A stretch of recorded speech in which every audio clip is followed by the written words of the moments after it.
व्यतिक्रम ना आने पावे। सभी संतों ने आपस में विचार किया है। देवताओं से पूछा, महाराज कोई ऐसा स्थान आपकी दृष्टि में होगा, आप बता सकते हैं? संतों ने कहा, भाई हम सबों के अगुआ हैं, पितामह हैं, वयोवृद्ध हैं श्री ब्रह्मा जी। क्यों ना चल कर के हम सब लोग श्री ब्रह्मा जी से पूछें, ब्रह्मा जी से निवेदन करें। देवताओं का समुदाय, संत महात्माओं का दल सीधे पहुंचा महाराज पितामह ब्रह्मा जी के पास। ब्रह्मा जी से निवेदन किया, महाराज हम सब लोग 1000 वर्ष तक सत्कर्म करना चाहते हैं, यज्ञ अनुष्ठान करना चाहते हैं, भगवत चर्चा करना चाहते हैं। आप कोई पुनीत स्थान बताओ कि जहां पर 1000 साल तक किसी प्रकार का कोई व्यतिक्रम न आने पावे और कथा यज्ञ सकुशल चलती रहे।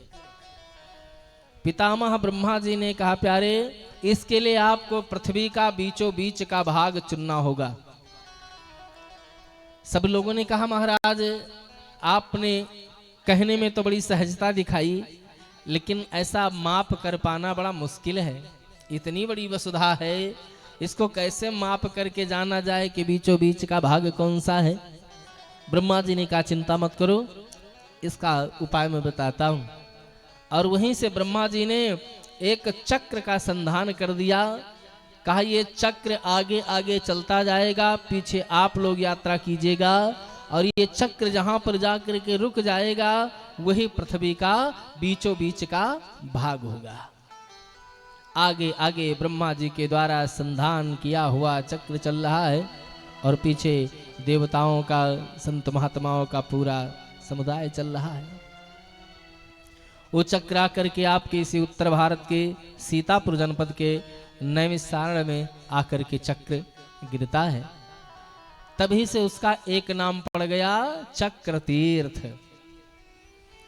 चक्र की जो धुरी होती है उसके भाषा में निमि बोलते हैं, उसके गिरने से उसका नाम हो गया नैमिषारण्य। आरण्य बोले तो जंगल, वहां पर बहुत विशाल जंगल भी था। सभी देवताओं ने आपस में विचार किया, महात्माओं ने विचार किया कि इतना बड़ा विशाल जंगल काट करके हम सब लोग कैसे यहाँ पर 1000 वर्षों तक सत्कर्म कर पाएंगे, प्रकृति का नुकसान होगा। अकस्मात आकाशवाणी होती है, आप लोगों को चिंता करने की आवश्यकता नहीं है। इसमें जो सघन वृक्ष हैं उनको आप समिधा बनाने हेतु, यज्ञ में कार्य करने हेतु आप उसको प्राप्त कर सकते हैं। उसी स्थान पर सुंदर सा व्यास मंच बनाया जाता है। उस व्यास पीठ पर विराजमान होते हैं व्यास जी के ही एक परम शिष्य हैं जिनका नाम है श्री सूत जी महाराज। उनके सामने 1 2 नहीं 88,000 महात्मा एक पंडाल के तले विराजमान होते हैं और उनका प्रतिनिधित्व करते हैं श्री सौनक जी महाराज। और यहीं से सूत सौनक संवाद प्रारंभ होता है श्रीमद् भागवत कथा माध्यम से। भगवान की बहुत बड़ी कृपा होती है तो ये आख्यान सुनने का अवसर प्राप्त होता है। महाराज श्री सूत जी व्यास पीठ पर विराजमान होते हैं और श्री सौनक जी महाराज सामने बैठ करके दिव्य प्रश्न करते हैं। यहाँ से कथा प्रारंभ होती है। आइए हम सब लोग श्री राम नाम संकीर्तन 2 पंक्तियों में करते हुए आज के इस महामंगल अनुष्ठान में प्रवेश करेंगे। सब लोग सुंदर भाव से हरि नाम गुनगुनाएंगे, श्री सीताराम जी को हृदय में धारण करेंगे बड़े भक्ति के साथ, श्रद्धा के साथ। जय सिया राम, जय जय सिया राम, जय सिया राम, जय जय सिया राम।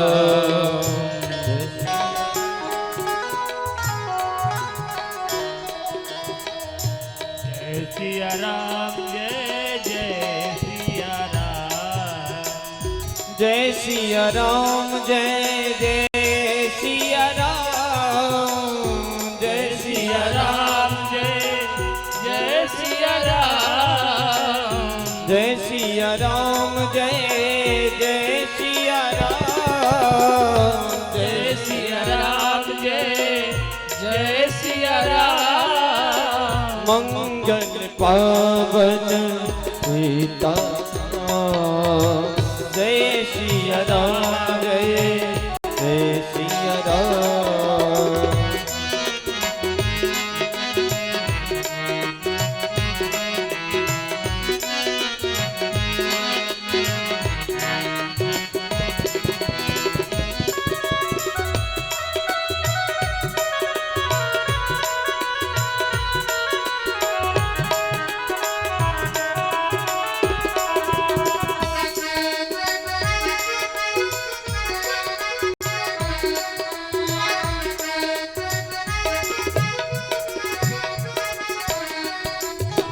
मंगल भवन अमंगल हारी मंगल भवन अमंगल हारी मंगल भवन अमंगल हारी मंगल भवन अमंगल हारी प्रभु सुदशरथ अजिर बिहारी प्रभु सुदशरथ अजिर बिहारी मंगल भवन अमंगल हारी प्रभु सुदशरथ अजिर बिहारी।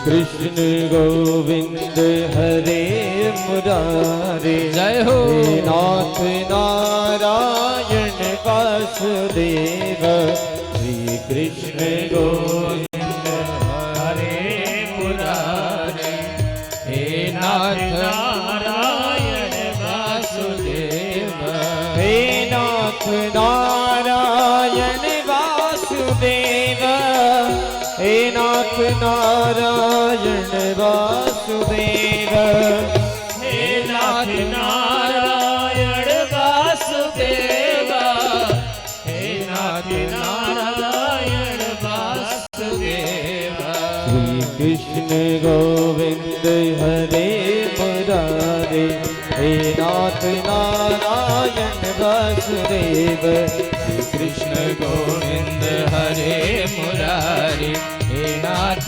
नारायण वासुदेव कृष्ण गोविंद हरे मुरारे हे नाथ नारायण वासुदेव कृष्ण गोविंद हरे मुरारी हे नाथ नारायण वासुदेव हे नाथ नारायण वासुदेव हे नाथ नारायण वासुदेव हे नाथ नारायण वासुदेव हे नाथ नारायण वासुदेव कृष्ण गोविंद जय हो। हरे मुरारे हे नाथ नारायण वासुदेव श्री कृष्ण गोविंद हरे मुरारी हे नाथ नारायण वासुदेव हे नाथ नारायण वासुदेव हे नाथ नारायण वासुदेव हे नाथ नारायण वासुदेव। लक्ष्मी नारायण भगवान की जय। वृंदावन बिहारी लाल की महाराज सूत जी से सौनकादि महात्माओं ने कहा, गुरुदेव आप मुझे बैठ करके धर्म का तत्व सुनाइए। धर्म के लक्षण क्या हैं, धर्म होता क्या है, धर्म की गति क्या होती है और धर्म के प्रकार क्या होते हैं। हे गुरुदेव मुझे सुनाओ। महाराज श्री सूत जी ने कहा, मुनियों मैं अवस्था में अभी आप लोगों से बहुत कम हूं। आप वयोवृद्ध हैं, श्रेष्ठ जन हैं, मेरी अवस्था भी बहुत कम है। भला मैं आपको धर्म के तत्व को कैसे सुना सकता हूं, धर्म के तत्व को कैसे बता सकता हूं। सौनकादि महात्माओं ने कहा, महाराज व्यक्ति को आयु वृद्ध नहीं होना चाहिए, ज्ञान वृद्ध होना चाहिए। आयु वृद्ध संसार में बहुत घूम रहे हैं, लेकिन ज्ञान वृद्ध कहीं कहीं मिलते हैं। आपकी अवस्था तो कम है, लेकिन ज्ञान आपका सर्वोपरि है, पुष्ट है महाराज, क्योंकि आप व्यास जी के शिष्य हैं। श्री सूत जी महाराज ने सौनकादिक महात्माओं के उस निवेदन को स्वीकार किया है, व्यास पीठ पर विराजमान होते हैं। संतों ने निवेदन किया, महाराज ये बताइए, कथा तो हम सब लोगों ने बहुत सुना है, अब कथा के सार को सुनना चाहते हैं, सार तत्व को सुनना चाहते हैं। आज की भाषा में कहा जाए तो दूध तो हर व्यक्ति पीता है, लेकिन मक्खन खाने का मन कभी कभी करता है? नित्य निरंतर मिला करे तो अति उत्तम बात है, नहीं तो कौन सा ऐसा जीव है जो मक्खन पाने के अभिलाषा मन में ना पाले बैठा हो। हे महाराज, अभी तक मैंने तमाम कथाओं को आपके पूज्यपाद गुरुदेव भगवान से अथवा अन्य संत वृंदों से सुना, अब मैं कथा के सार को सुनना चाहता हूँ, सार तत्व को सुनाओ। तब महाराज श्री सूत जी ने बताया, राजन, इस कथा का सार तत्व है श्रीमद् भागवत की कथा। यहीं पर सौनकादि महात्माओं ने फिर निवेदन कर दिया, गुरुदेव भगवान, श्रीमद् भागवत ही क्यों 17 पुराण और हैं, अन्य पुराणों में जो कथाएं आई हैं, क्या वो सार तत्व के रूप में नहीं हो सकती हैं? क्या वो मधुरता को नहीं प्रदान कर सकती हैं? श्रीमद् भागवत ही क्यों?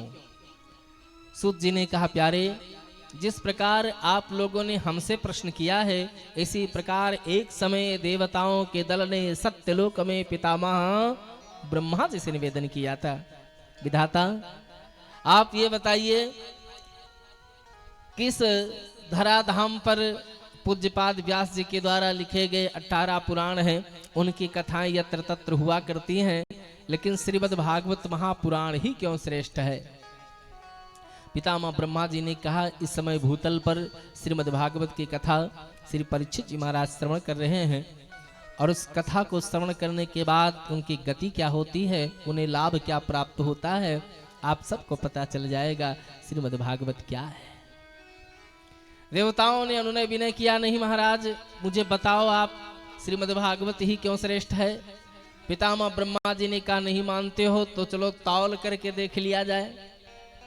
सत्यलोक में ही एक दिव्य तराजू की रचना पितामह ब्रह्मा जी ने किया है, और उस तराजू के एक भाग पर श्रीमद् भागवत महापुराण स्थापित होते हैं, और एक भाग पर 4 वेद हैं, 17 पुराण हैं, 6 शास्त्र हैं, और भी संत महात्माओं के द्वारा जो सुंदर सुंदर रचनाएं हैं, उन सब को रखा गया, और जैसे तराजू को उठाया गया तो देखा जिसमें श्रीमद् भागवत भगवान विराजमान है, वो पलड़ा पृथ्वी को नहीं छोड़ रहा है।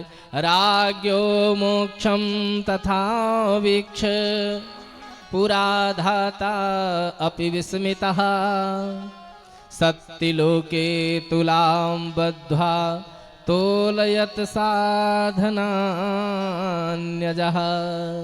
सभी पुराण शास्त्र उपनिषद जितने थे, सब श्रीमद् भागवत महापुराण के आगे शून्य हो जाते हैं। देवताओं को बड़ा आश्चर्य हुआ। यहीं पर श्री सूत जी ने कहा, प्यारे, इस श्रीमद् भागवत की महिमा का बखान मैं आपको सुनाता हूँ, महिमा की व्याख्या मैं आपको करता हूँ। एक बार देवर्षि नारद, जो ब्रह्मा जी के मानस पुत्र हैं, उनके मन में विचार आया कि चलो भगवान की जो लीला भूमि है पृथ्वी, उसको थोड़ा सा भ्रमण करके देखा जाए। हमारे भगवान के 24 अवतार हुए हैं, भगवान ने सुंदर सुंदर लीलाएं किया है, तीर्थों में भी भगवान ने जाकर के निवास किया है, चलो हम दर्शन करके आते हैं। ऐसा पितामह ब्रह्मा जी ने, महाराज नारद जी ने अपने मन में विचार किया, और श्रीधाम भूतल पर आते हैं।